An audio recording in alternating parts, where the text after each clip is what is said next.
Ho an'izay rehetra malan'Andriamanitra sady voantso no masina ho amin'ny tombona ao aminareo ny fahasoavana sy ny fiatanana avy amin'Andriamanitra ray sy Jesosy Kristy Tompo. Amen. Misaotra tompo ray isika fa mbola amin'ny tompo ity maraim-baovao ity afaka misaotra sy midera azy ary manome voninahitra azy atao amin'ity tempolo masina ity. Andeha isika ravana isaotra sy dera ary manome voninahitra anaran'ny tompo amin'ny alalan'ny famakiantsika ny salamo fa 20. Salamo fa 20 ny andininy voalohany hatramin'ny fahaenina no rahantsika midera sy manome voninahitra ny anaran'ny tompo. Salamo fa 20 ny andininy voalohany hatramin'ny fahaenina. Andeha isika ravana malala hitsangana hamaky izany salamo izany. Amenaran'i Jesosy. Mamboka indrindra ianao Jehova heliko, Jehova no rambatoko sy batery fiarovana ahy ary mpamonjy ahy. Andriamanitro, vatolampy alofako sy apingako ary tandroka famonjenay sy fiarovana avo ahy. Miantso an Jehova izay mendrika hoderainao, ka dia vonjena ho afaka amin'ny fahavaloko. Mihodidina tampoka ny famotana mpahafatesana ary ndrika ny faharatsiana nampatahotra ahy. Ny famatoran'ny fiainany tsy hita mihodidina tampoka, ny sakanay ny fandriky ny fahafatesana. Fony azy pahoriana aho dia niantso an Jehova. Eny Andriamanitro no nitarainako, niaino ny feoko tao amin'ny tempolony izy ary ny fitarainako teo anatrehany dia efa tonga teo antsofiny. Amen. Miobona mivavaka isika. Izany tokoa Andriamanitro no tononkira izay mipololotra ty anatinay, maneho izany fiterananao izany. Fa ianao ilay Andriamanitra lehibe indrindra mihoatra ireo Andriamanitra rehetra. Ianao ilay Andriamanitra tompo ny hery sy ny fahefana rehetra any an-danitra sy aty ambony tany. Koa andreto izay Andriamanitro, miseho eto anatrehanao indray izahay amin'ity maraim-baovao ity, maneho izany fiterananao izany. Izahay navotanao, izahay voarinao ary izahay olonao. Ka dia misaotra anao izay Tompo, ny amin'ny fitahinao, ny amin'ny fahasoavana izay arotraka ao aminay isan'andro isan'andro, ary indrindra ny mbola nomenao fahavelomana izahay mahatratra ity andro anio ity. Tompo, manoloana izany fitiavanao anay izany, manoloana ny fitsimbinanao ny fiainanay, dia mahatsiaro mandrakarivo izay fampanota tsy mendrika eto anatrehanao izahay. Tompo, mifona aminao ary izahay, dia amin'ny ratsy vitana rehetra teo anatrehanao, diovy izahay, sasao izahay, arakofy amin'ny ranao soa izahay Tompo, mba hadioka ho vita fihavanana aminao izahay, ka mandritra ny fotoana izay eonanay aminao eto Tompo, dia mba olona voavela heloko izahay, feno fahamasinana izahay, fa ny tenao dia milaza aminay fa tsy mahita anao Andriamanitra izahay raha ao anatin'ny fahalotona. Ka andreto izay Tompo, mivalo eto anatrehanao, mifona izahay. Apetraka fenao am-pelatanao raha Tompo, izao fotoana tanterahana eto izao, ka ianao anie momba ny tsirairay avy amin'izay rehetra atao eto, dia mba hatsapa tokoa izay ny voninahitra ao Andriamanitra, ny herinao, ary mba ho tena tafahoana aminao mana tokoa izahay mandritra n'izao fotoana izao. Dera sy laza ary voninahitra Tompo, ho atolotra ao anao rery Andriamanitra ray sy zanaka ary fanahy masina, amin'ny anaran'i Jesosy Kristy Tomponay no anaovana izany vavaka izany. Amen. Ankehitriny Tompo dia tonga indray ny fotoana izay hamakina sy hainoana ny teny avy amin'ny soratra masina, ny teninao Andriamanitra. Koa mangataka hatrany izay ny fiasan'ny fanainao masina, hiasa amin'ny mpanomponao raha hamaky ny teninao ary raha hanambara ny hafatra ao ihany koa. Dia ianao nametraka ny teny eo am-bavan'ny mpanomponao, ary ny vahoakanao izay andresy iaino ny teninao anie Tompo, dia aoka ny fony izy ireo tany lonaka hitoeran'izany tenao izany ary mba hitombony indray amin'ny finoana ho Jesosy Kristy ary hoery sy fampaherezana ho azy ireo izany terinao izany. Amenaran'i Jesosy Kristy tomponay nanaovana izany vavaka izany. Amen.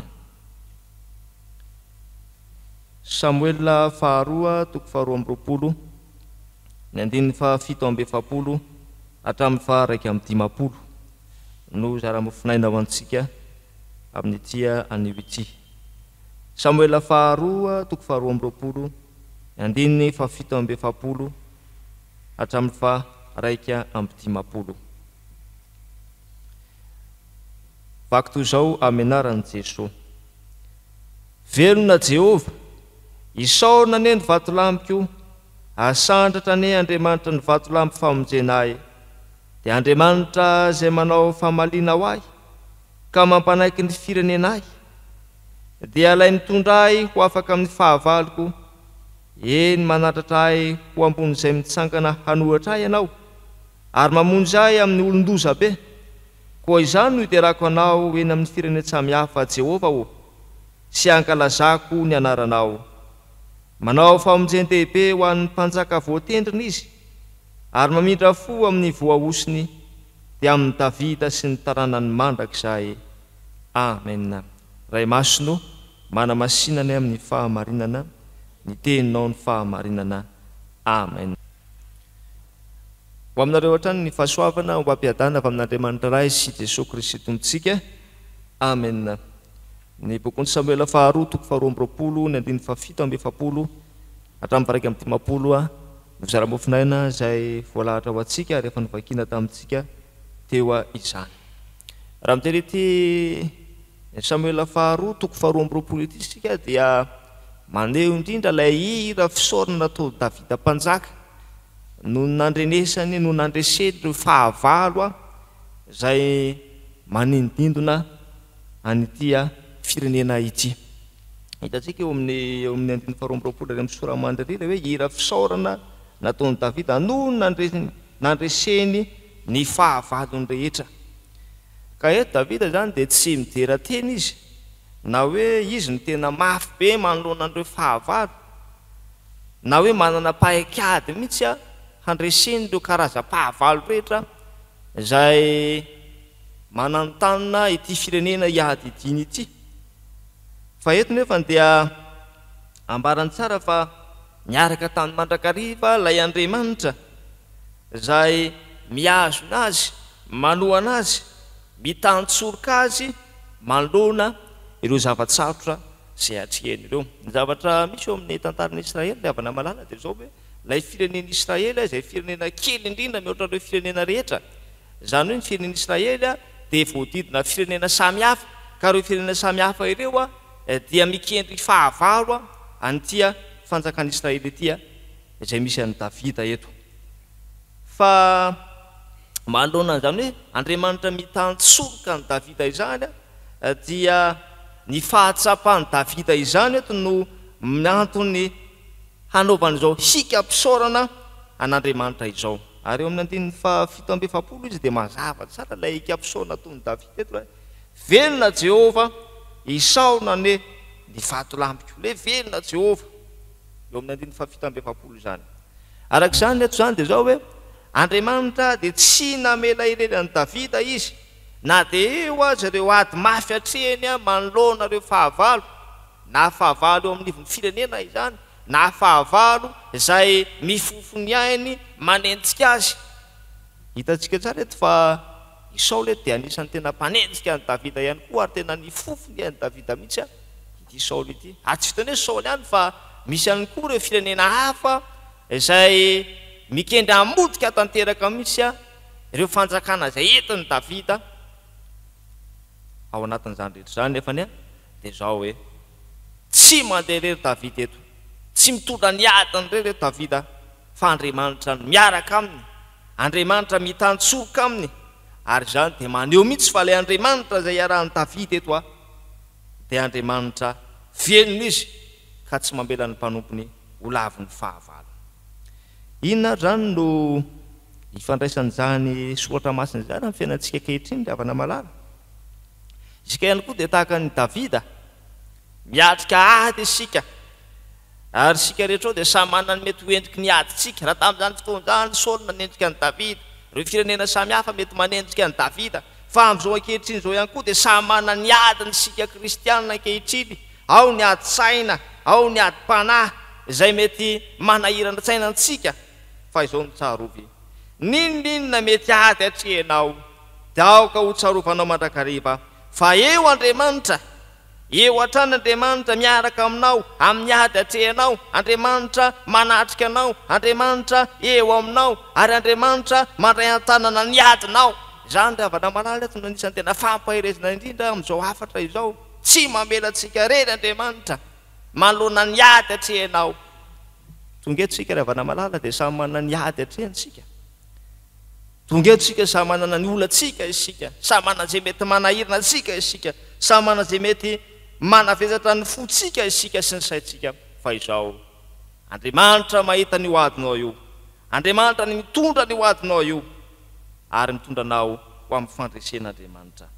Mandray an-tanana ny adinao rehetra Andriamanitra, ary zany mampiseho fa ilay Andriamanitra ivavahanao, ilay Andriamanitra ivavahantsika, ilay Andriamanitra tompontsika dia Andriamanitra velona ary afaka mifanerasera amin'ny olona hatrany Andriamanitra. Fa ny zava-dehibe ihany koa eto ry havana malala, tsy hoe fahatsapahany Davida fotsiny ihany ilay Andriamanitra mitantsorika aminy, tsy hoe ilay fahatsapahany Davida fotsiny Andriamanitra miaraka aminy, manatrika aminy Andriamanitra, ary eo aminy Andriamanitra dia velona Andriamanitra. Fa ny zavatra hita eto ihany koa dia zao hoe, ny zavatra hitany Davida eto koa dia hoe tsy ilay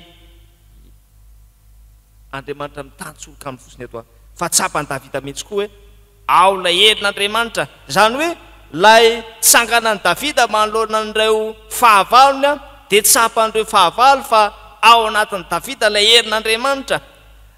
Tsapany reto fahavalo reto fa miaraka amin'ny Davida ilay Andriamanitra ivavahany, ka izany no natahoran'izy ireo, izany no niondrehany teo anatrehan'i Davida, ary tsy nasa intsona ifanantona tamin'i Davida satria Andriamanitra nanampy an'i Davida tamin'ny ady hatrehany. Izany zany dia havana malala eto no anisan'ny zava-dehibe indrindra hitantsika eto amin'ny soratra masina ety. Andriamanitra miaraka amintsika, ary ilay fanampian'Andriamanitra dia matoka ny fahavalo andositra. Rehefa tena miantehitra amin'ny herin'Andriamanitra ny mpanompon'Andriamanitra, ny olona dia mandositra ny fahavalo satria fantany fa ao ilay herin'Andriamanitra manohana ny mpanompony. Dia havana malala, miady ho an'ny olona Andriamanitra eto.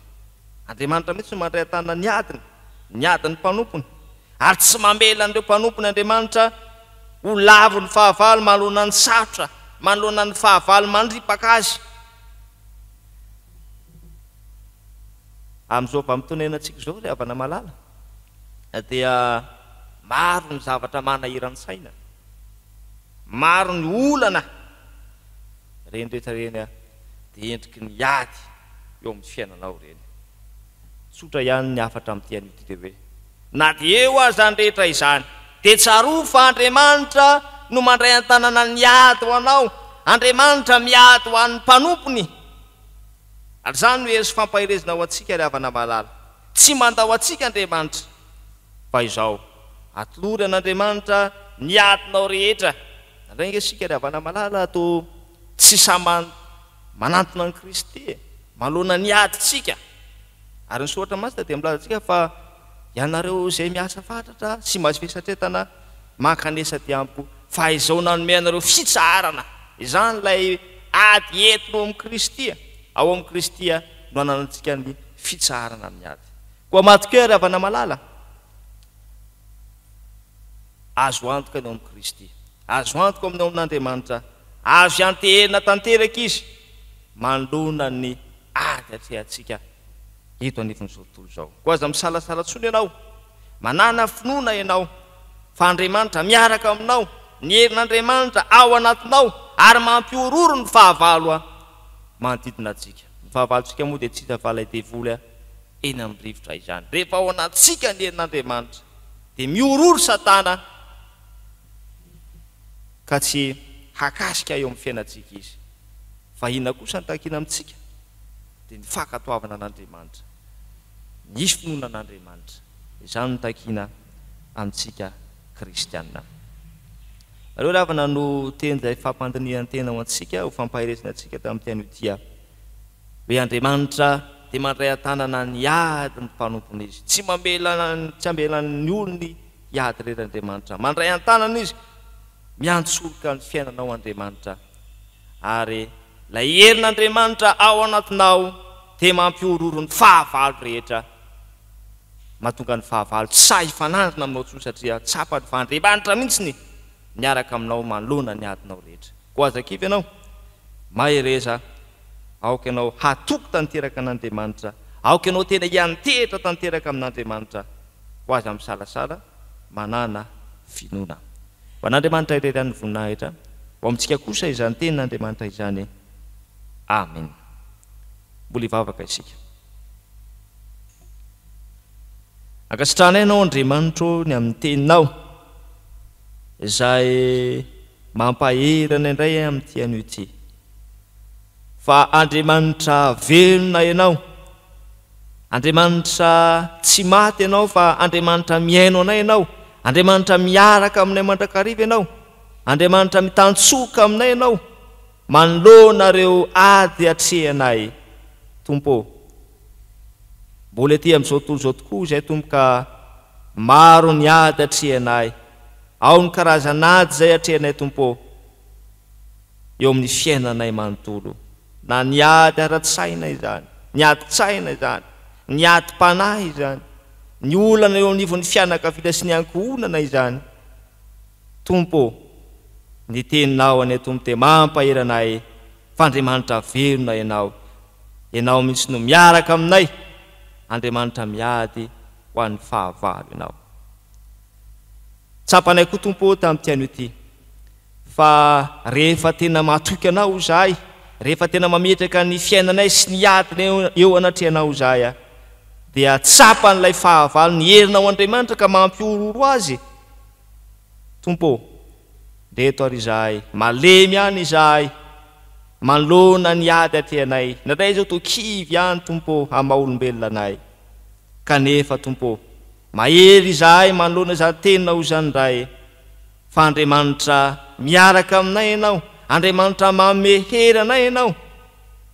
Ka andreto ary izay Tompo, atafio zany herinao zany izahay, atafio ny herin'ny fanainao masiny izahay, mba hahatonga anay ahery tsy emitra amin'ny finoana izahay, fa hiroso mandrakariva izahay amin'ny fanomponanao. Ninninona zavatra manjo, ninninona ady, ninninona zavatsarotra lalovanay, dia ampijoro mandrakariva izahay Tompo. Dia mankasitraka anao zahay noho ny amin'izany teninao izay nomenao anay izany. Tompo, ankehitriny hatray Tompo dia reto izahay mangataka eto anatrehanao zahay, manana an'izay mba etaetanay sy fanirianay izay Tompo, manana izay rehetra manahirana anay izay Tompo. Indro izay Tompo hivavaka mangina eto anatrehanao, koa miaino anay Andriamanitra araka ny haben'indra fonao sy ny fitiavanao anay.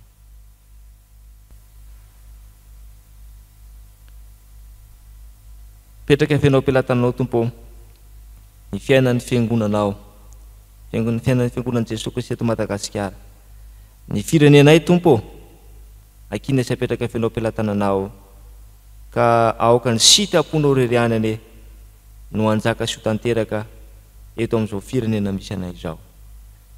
Tahiny tontolo andronay amin'ity anio tia, ny fiadananao anay anapaka ny fiainanay tsirairay avy. Sitraka ary mampiomona ny vavakay amin'ilay vavaka rampianarinao manao hoe: ranay eo izay ny an-danitra, mamasina ny anaranao, tonga anay ny fanjakanao, atao anay ny sitraponao ety tany tahaka ny an-danitra. Meo anay no ianany sahaza ao anay, ary mamela ny elokay tahaka ny amelanay izay nimeloka taminay, ary izay mitondra anay amin'ny fakapana, manafahanay amin'ny ratsy, anao ny fanjakana sy ny hery ary ny voninahitra mandrakizay. Amen. Raisoa ny jodrano tonona amin'ny anaran'ny Tompo. Hitanao ane Jehova ka hiaro anao, ampamirapiratra ny tavany aminao ane Jehova ka mindra fo aminao, anandratra ny tavany aminao ane Jehova ka hanome anao fiadanana. Amen.